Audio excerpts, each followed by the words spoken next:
Bakit kailangan ipa-DNA ang mga exotic birds? So yun po yung ating pag-uusapan sa video ito. Mapagpalang araw mga kahabi. Welcome po sa ating YouTube channel. At kung napadaan po kayo sa channel ito at gusto nyo yung ganitong talakayan regarding po sa buhay mag-ibon, ay humingi po ako ng favor. Please subscribe my YouTube channel, Ole Deviary at iba pa. So mga kahabi, ngayong araw po ay ating ipina-DNA ang ating mga progenies ng ating mga Indian ringneck, green cheek conure. Yan po, para malaman natin yung kanilang kasarian.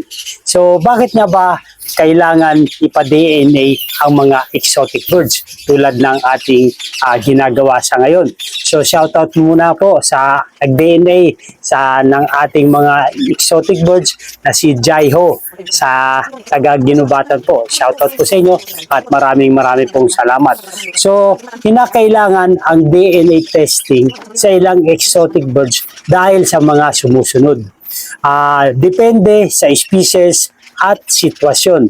Sa ilalim ng Republic Act number 9147, ang mga regulasyon ng Department of Environment and Natural Resources, hindi laging required ang DNA test sa lahat ng mga exotic birds. Ang DNA test para sa mga exotic birds ay isang pagsusuri ng genetics materials ng ibon upang malaman ang ilang mahalagang impormasyon kaya po tayo nagpapa-DNA, gaya ng kasarian o yung sexing. Maraming ibon tulad ng mga conure, lovebirds at Indian ringneck ay mahirap malaman sa ang kasarian sa itsura lamang o yung sa physical appearance.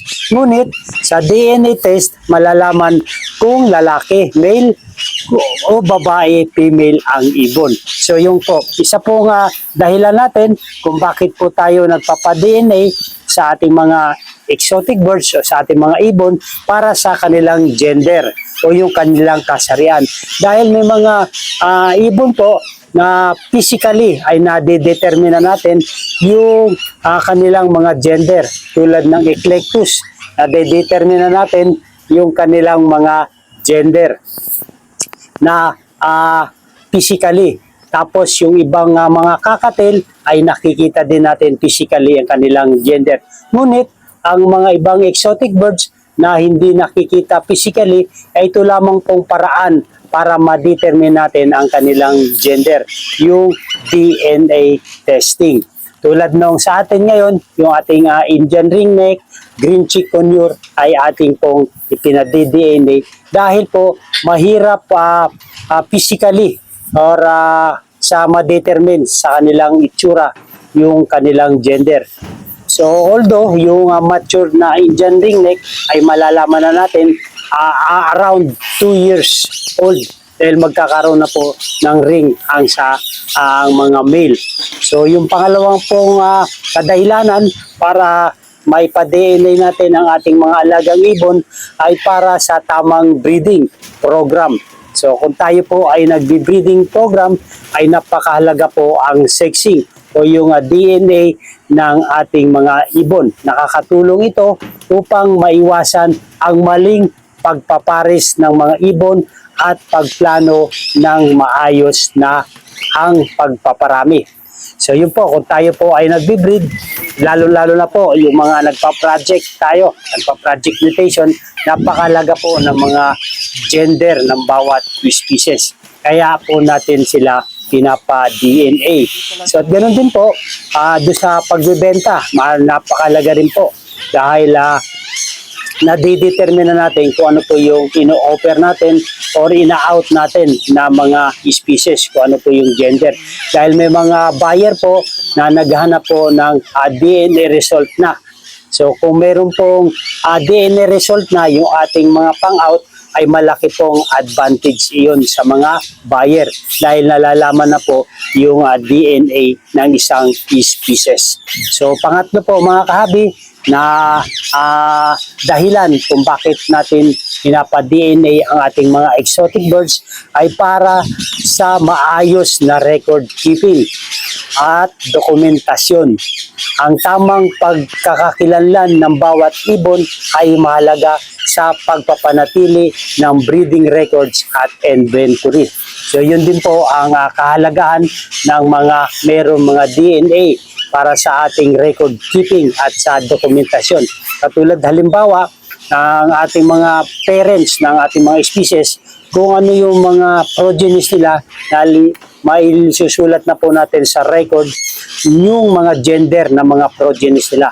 So pag wala pong DNA ay nahihirapan po tayo sa pagre-record keeping. So yun po ang nagiging dahilan kung bakit po natin kailangan ita-DNA ang ating mga species. Pang-apat po, para sa regulatory requirements.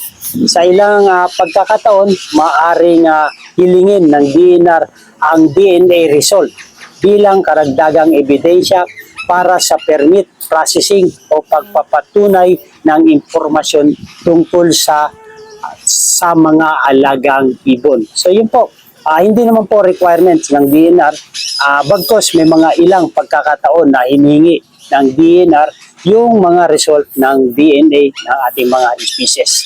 Gayunpaman mga kahabi, hindi lahat ng exotic birds ay obligadong ipa-DNA. Karaniwang itong ginagawa kapag kailangan lamang ang kasarian para sa breeding o kung partikular na hiningi ng DNR ng isang aplikasyon o inspection. So hope mga kahabi, meron tayong mga natutunan kung ano po yung kahalagahan ng pagdi-DNA sa ating mga exotic birds. Pero kung sa uno ba? So yun mga kahabi, sa ating pagpapa-DNA mga kahabi ay pinag-DNA natin yung ating mga progenies. Meron tayong 5 Indian ringneck na pina-DNA at meron tayong 6 na piraso na GCC. Ito po yung ating mga progenies ngayong last breeding season. So, 1 month. So, kailangan pala 1 month old yung mga progenies natin mga kahabi para pwede na silang ipa-DNA. Sa presyo pala ng DNA mga kahabi, depende yan sa nagdi-DNA kung magkano singil. Pero dito sa area namin sa Bicol ay 420 po yung isa. So iba may 450. So makaka-discount siguro tayo pag regular na tayong laging nagpapa-DNA sa kanila. So depende na po yan mga kahabi. Hindi ko sinabi yung SRP o yung talagang presyo ng DNA. Sa atin lang, yung sa aking experience ay 450 or 420 yung presyohan po ng mga medium bird. Sa mga malilit na ibon tulad nung parakeet siguro at saka lovebirds ay medyo mas mababa yung presyo sa DNA. Depende po yan sa pagpapa-DNA. So ito po sharing sa ating pagpapa-DNA sa ating mga kahabi dyan kung bakit pinakailangan ipa-DNA ang exotic birds na ating inalagaan. So sharing po at ito rin po yung dahilan kung bakit natin pinapa-DNA. So maraming salamat. Ano ang ibig sabihin ng DNA?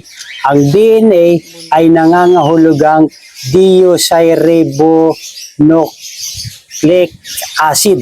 Tama ba yung pagka-pronounce ko mga kabi? Pakibasa na lang po. Ito ay molekulang naglalaman ng mga genetic instruction ng halos lahat ng nabubuhay na organismo. Sa madaling salita, ang DNA ay nagsisilbing blueprint o plano ng katawan. Nakasulat dito ang mga impormasyon nagtatakda ng mga katangian tulad ng kulay ng mata, kulay ng buhok, taas, ilang katangiang namamana mula sa mga magulang. Ang DNA ay matatagpuan sa loob ng mga selula at nakaayos sa mga strukturang tinatawag na mga chromosomes. Halimbawa, kung kamukha mo ang iyong mga magulang sa ilang aspeto, bahagi ito ay dahil sa impormasyong nasa DNA na iyong namana mula sa kanila. So, yun po ang DNA.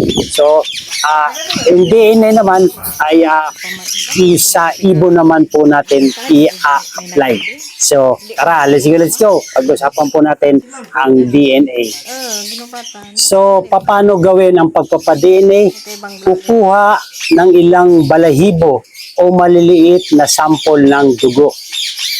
Ipapadala ito sa laboratorio, susuriin ang DNA upang matukoy kung male, lalaki o female, babae ang ibon. Minsan, ginagamit din ang DNA testing upang kumpirmahin ang pagkakakilanlan ng species.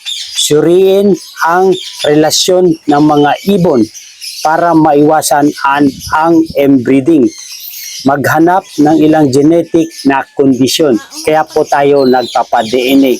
Kaya kapag may nakalagay na DNA sex Konti. sa bentahan ng exotic birds, ibig sabihin na test na ang DNA nito at alam kung lalaki o babae ang ibon.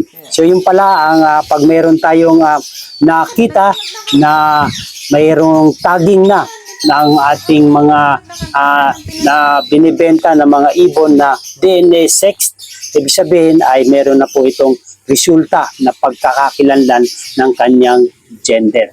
So yun po ang kahalagahan po mga kahabi ng pagpapa-DNA.